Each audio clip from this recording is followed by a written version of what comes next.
साल 2025 के पहले ही दिन पंजाबी गायक दिलजीत दोसांझ ने प्रधानमंत्री नरेंद्र मोदी से मुलाकात की। वीडियो में प्रधानमंत्री नरेंद्र मोदी और दिलजीत दोसांझ के बीच में बातचीत को देखा जा सकता है और इस मुलाकात में पीएम ने कहा कि आपके परिवार ने आपका नाम दिलजीत रखा तो आप लोगों को जीतते ही जाते हो।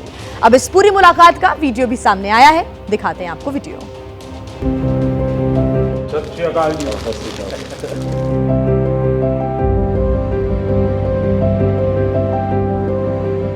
हिंदुस्तान के गांव का एक लड़का जब दुनिया में नाम रोशन करता है तो अच्छा लगता है। और आप तो नसीब वाले हो जी, आपके परिवार ने आपका नाम दिलजीत रखा तो आप जीतते ही जाते हो लोगों को।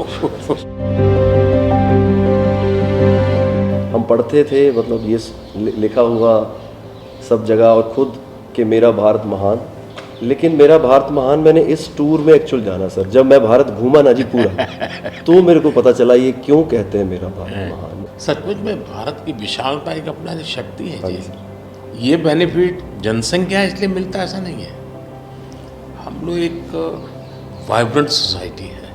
आपकी जर्नी से भी सर हम जब देखते हैं तो मतलब आपने कितना अपनी इकाइयों में हिमाचल चले जाना और सब कुछ छोड़ देना और फिर भगवान का इतना आशीर्वाद हो जाना, ये बहुत बहुत मतलब ये भगवान की मर्जी ही है। उसके बिना क्या होता है।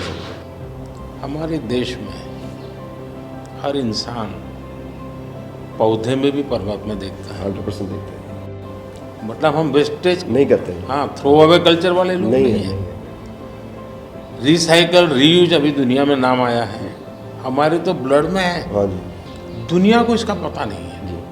कभी आप अपने कार्यक्रमों के द्वारा ये जरूर कर सकते हैं जी कि भारत के लोग पर्यावरण की रक्षा कैसे करते हैं। अब जैसे मैंने अभी ये कार्यक्रम चलाया, एक पेड़ माँ के नाम, अपनी माँ को याद करते हुए, माँ जिंदा है तो माँ को साथ ले जाओ और पेड़ लगाओ, माँ की जीवन स्मृति बन जाएगी वो। और माँ जिंदा नहीं है तो फोटो लेकर के जाओ, लेकिन माँ को कहो माँ तुम्हारे लिए पेड़ है। तो अपनी माँ जिसने हमें जन्म दिया और ये धरती माता जो जीवन देती है, दोनों को हम एक प्रकार से जी। आज करोड़ों लोग ये काम कर रहे हैं। हाँ। भारत में सबसे बड़ा अगर कोई जादू जिसको कह लो तो वो योग है, और जिसने योगा को अनुभव किया है वो उसकी ताकत जानता है। हाँ जी सर। आपको ये बाहर जाते हैं तो अनुभव क्या आता है, संगीत के इतने बड़े समारोह में जाते हैं तो बाकी लोगों की भाषा, उनकी स्टाइल, नए इमोशंस होते हैं। जी जी सर, मेरे को लगता है सर जैसा उन्होंने बना दिया एक कोचेला को एक फेस्टिवल या और भी फेस्टिवल्स बड़े होते हैं, हम तो बहुत ज़्यादा बड़े कर सकते हैं यहाँ पे सर। और लोग दुनिया भर से ट्रैवल करते हैं ऐसे फेस्टिवल्स के लिए। तो हमारा तो इतना रिच कल्चर है, अगर हम ढाबे में बैठ के भी खाना खा रहे हैं और कोई राजस्थान में गा रहा है तो इतना सुरीला गा रहा है कि बंदा बोलता है कि मैं गाना छोड़ दूं यार, ये इतना अच्छा गाना गा रहा है। और मैं प्रोफेशनली गाता हूँ, ये बंदा प्रोफेशनली गा भी नहीं रहा और मेरे से अच्छा गा रहा है। इतनी ज़्यादा उनके अंदर कला है। वो लोग बना के बैठ गए, और अगर हमारे इधर कोई ऐसा डेवलप होगा तो दुनिया भर से लोग, मेरे मन में कल्पना है, आ सकते हैं सर। मैं सोच रहा था कई वर्षों से, लेकिन अब वो मैं इसको कर रहा हूँ। वेव्स, मेरा मत ये है कि इतना बड़ा देश और दुनिया की सबसे ज़्यादा फिल्में यहाँ बनती हैं। हाँ जी सर। दुनिया में सबसे बड़ी क्रिएटिव इंडस्ट्री यहाँ है जी।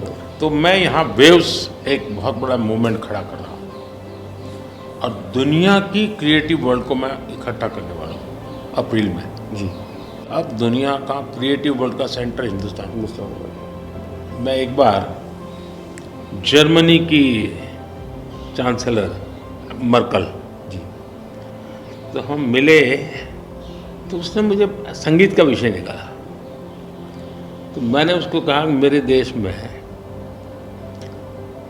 सूर्योदय के पहले संगीत हो ये अलग है और सूर्योदय के बाद अलग, उसका टाइम अलग है। हाँ जी। मैंने कहा मेरा अलग अलग प्रहर मेरे यहाँ होता है, हर प्रहर का संगीत होता है।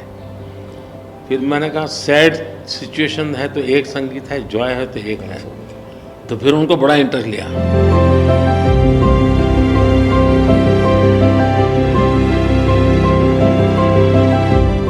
मैं सचमुच में साहबजादों का जो बलिदान है, जी सर।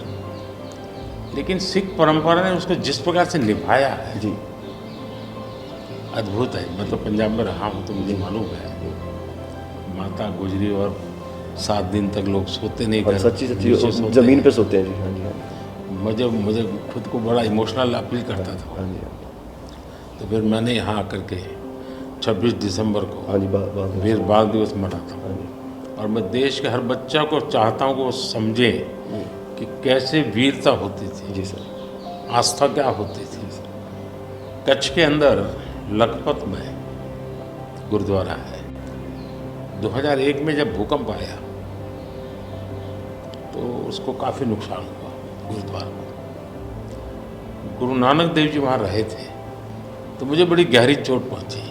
तब तो मैं मुख्यमंत्री नहीं था, लेकिन मैं तब एक वॉलेंटियर के रूप में वहाँ कच्छ में काम करता था। अच्छा जी। भूकंप के 9 महीने के बाद मैं मुख्यमंत्री बना। जी सर। तो मैं कच्छ गया और मैंने पहला काम तय किया, मैं एक गुरुद्वारा को बनाऊंगा। बड़ी बात। लेकिन मैंने दूसरा तय किया कि मैं वैसे ही बनाऊंगा जैसा उस समय बना था।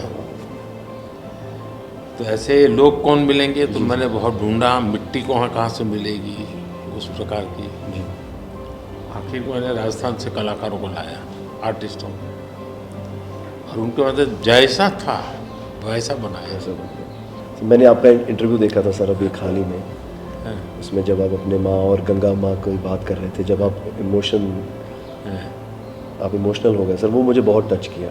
मतलब वो एक हमारे लिए आप प्रधानमंत्री एक बहुत बड़ा पद है, तो हम शायद एक जो उसके पीछे एक माँ और बेटा और इंसान है, वो कई बार वो निकल जाता है, भूल जाता है, क्योंकि एक ओहदा बहुत बड़ा है। लेकिन वो जब आप अपने माँ को लेके और गंगा मैया को लेके, वो जो आपका वो दिल भरा, वो टच होता है सर। पता चलता है कि ये एक्चुअली ये दिल से बात निकली है, तभी दिल तक गई। सर ये हमने इंडिया की तरफ से ये पहला सबसे बिगेस्ट टूर हुआ है कि हमने जितने देशों में शोज़ किए, पहली बार स्टेडियम शोज़ किए सर हमने।